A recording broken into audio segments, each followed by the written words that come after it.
The radio shrieked with static as Commander Daniel Hayes slammed his shoulder against the jagged ridge. Blood seeped through his vest, the mountain wind slicing at his face. Delta position compromised North Ridge. Heavy fire. His voice cracked like stone breaking. 3 hours into a classified recon in the Hazar Ridge, and the mission had collapsed into chaos. Mortars ripped the slope. Machine gun fire stitched the rocks with steel. The 4 remaining SEALs clung to cover, trading bursts with magazines that wouldn't last. Beside Hayes, CWO Samir Mac Reyes crawled through the dust, sweat streaking his dirt-caked face. "We're outgunned and outmanned. Sir, exfil's impossible with that DSK tearing the ridge apart. Robert Roach O'Neill, the team's marksman, slammed a fresh mag into place. Jaw set. Over 35, I stopped counting. Too many. We're dead men unless something changes." Hayes tightened his grip on the PRC-152, ready to call final coordinates. A whisper of inevitability hung in the air until the valley cracked with a single surgical shot. Then another. Then another. Silence followed. Heavy. Unnatural. Roach froze, breath catching as he peered through his scope. What the hell? Someone's picking them off? Across the ridge. The DSK gunner slumped forward, a perfect wound blossoming at his temple. Hayes lifted his binoculars. The impossible was real, an unseen sniper, steady as stone, firing through nearly 800 yards of shifting crosswind.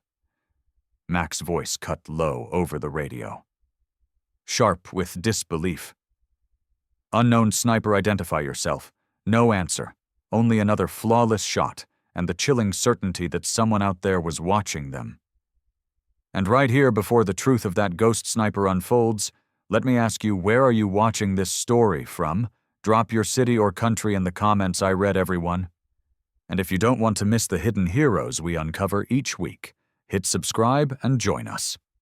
Those shots kept coming, steady and surgical, each one defying the screaming wind that bent the ridge grasses sideways. O'Neill muttered in awe, almost forgetting the fight around him. No one makes shots like that. Not in this weather. Who the hell is she on the far ridge? A silhouette flickered into view. Small. Deliberate.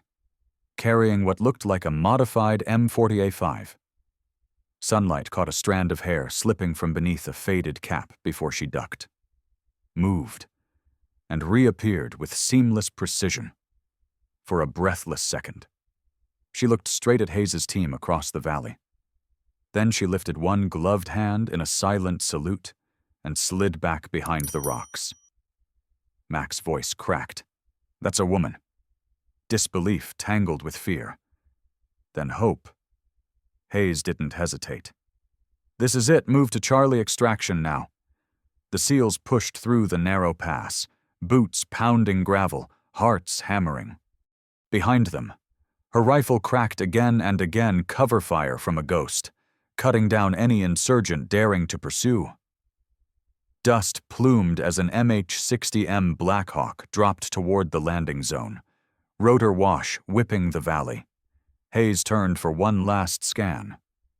For a heartbeat. He caught her outline athletic frame, scarf masking her face, that long rifle slung across her back. And then she was gone, swallowed by the stone.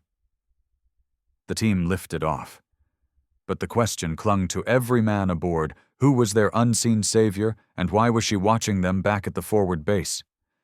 The debrief room felt colder than the mountain night. Fluorescent lights buzzed overhead, files stacked like tombstones. No one spoke until the intelligence officer finally dropped a folder onto the table with a snap. "There are no female snipers in this sector," he said flatly. "Not in our logs, not in Allied rosters. Whoever you think you saw it wasn't real." Roach O'Neill slammed his fist against the steel. "Not real. She carved 30 insurgents off that ridge. I've seen legends. This was more than human." The officer muttered about phantoms and battle stress before walking out, leaving silence heavier than the firefight itself. That night, long after the base had gone quiet, Chief Warrant Officer Samir Mac Reyes pulled Commander Hayes into his quarters. A laptop glowed in the dark, casting pale light across his strained face. His voice was a whisper edged with defiance. "I went deeper than they'll ever allow. You need to see this." The file was broken, half-erased redacted lines blacking out entire pages, but one image had survived: a woman in fatigues, rifle slung across her chest, eyes like steel boring into the lens. Beneath it, fractured text barely legible through corrupted code: Alexandra Ray Mercer, Marine Scout Sniper. Status KIA, Hazar Ridge Sector. Hayes' breath caught. "Mercer. That's impossible. She's dead, it's in the record." Mac scrolled down. One unredacted phrase flickered on screen: expert in high-angle mountain warfare. Body never recovered. The words pressed down on them like a verdict. Someone had gone to extraordinary lengths to erase her story without erasing her existence. Hayes rubbed his temples. If she's alive, someone decided her ghost was more useful than her truth. Mac closed the laptop with a click. So what now? Hayes stared at the ceiling, jaw tight. Now, we follow the trail. Days later, under quiet approval that skirted the edge of protocol, Hayes led a 4-man team deep into the folds of the ridge. The mountains loomed like jagged sentries, their shadows long and suspicious. Every gust of wind carried the weight of eyes unseen. The village met them with silence. Foreign uniforms had brought only grief before. But when Hayes spoke of the unseen sniper, something shifted. An elder stepped forward, his weathered face carved by years of loss. "She is no soldier to us," the old man whispered. "She is a guardian ghost." Mac leaned in. "She's real." Then the elder's eyes dimmed as memory surfaced. Her team were doctors, healers. They came with medicine. Warlords butchered them. She alone lived. She buried them with her hands, then took up her rifle. Since then, she has watched these ridges. Silent, swift. The children whisper her name as a prayer. The seals stood mute, each man struck by the gravity of a life rewritten by blood. As they prepared to leave, a boy darted forward, tugging at Hayes' sleeve. He opened his palm. A single rifle cartridge gleamed in the sun. Etched into the brass were deliberate markings lines identical to those left after the ambush. Not scratches, but a signature. Hayes turned it over slowly, the chill of the brass sinking into his bones. This wasn't coincidence. It was communication. "She watches from the mountains," the boy said in broken English. "She keeps us safe." Hayes slipped the cartridge into his pocket, his throat tight. The trail was no longer a rumor, it was real. Carved into brass, etched into memory, and with every step back toward base. The same question gnawed at him. If Alexandra Ray Mercer truly lived, why had she chosen to remain a ghost alive to some, dead to the world? The ambush hit before dawn, the air turned heavy, the kind of silence that warned of death.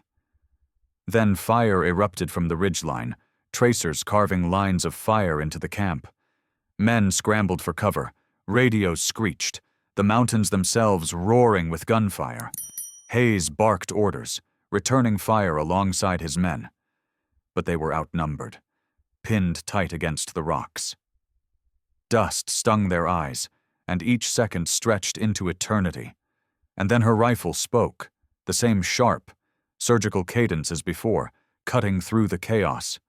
Insurgents dropped before they even knew where the rounds had come from. A figure danced along the ridges, invisible except for the thunder of her rifle. Alexandra Ray Mercer. The ghost who refused to die. Through the smoke, Hayes caught glimpses of her moving with uncanny precision, shifting positions, anticipating enemy maneuvers like she had written the battle before it began. Every shot was cover, every movement a shield. She wasn't fighting for herself, she was fighting for them.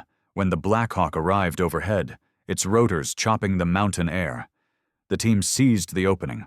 They pulled their wounded into the bird, the smell of blood and cordite clinging to their fatigues. Hayes looked back one last time. She stood there on the ridge, rifle across her chest, scarf concealing all but her eyes, for a fleeting heartbeat. Their gazes locked. No salute this time, just a quiet nod, heavy with understanding. Then she turned away, vanishing into the stone and the storm, back at base. The official report was sterile, stripped of names and faces, engaged enemy ambush, casualties sustained, extraction successful, local intelligence inconclusive. Just another entry in a war no one would fully remember. But Hayes remembered. So did O'Neill, Mac, and every man on that bird. They had been saved by someone the world believed long dead, a soldier who had chosen exile over recognition, purpose over medals, a ghost who carried her war alone. That night, Hayes sat outside the barracks, the cartridge she had left resting in his palm. The markings etched into the brass caught the moonlight, not random scratches, but deliberate lines, like a code only she understood. He wondered how many such casings lay scattered across these mountains, silent promises that someone still watched the ridges when no one else would. McRaven joined him quietly, lowering himself onto the steps, for a while. Neither spoke. The war had taught them the value of silence. Finally, McRaven murmured, "You think she'll ever come back?" Hayes shook his head slowly. She never left.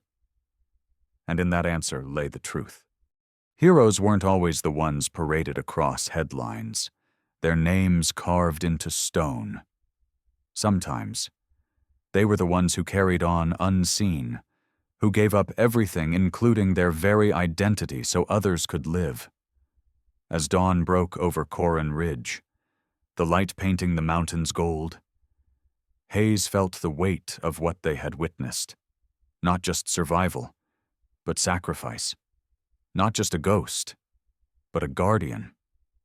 Some legends are best left unproven, because their power isn't in proof.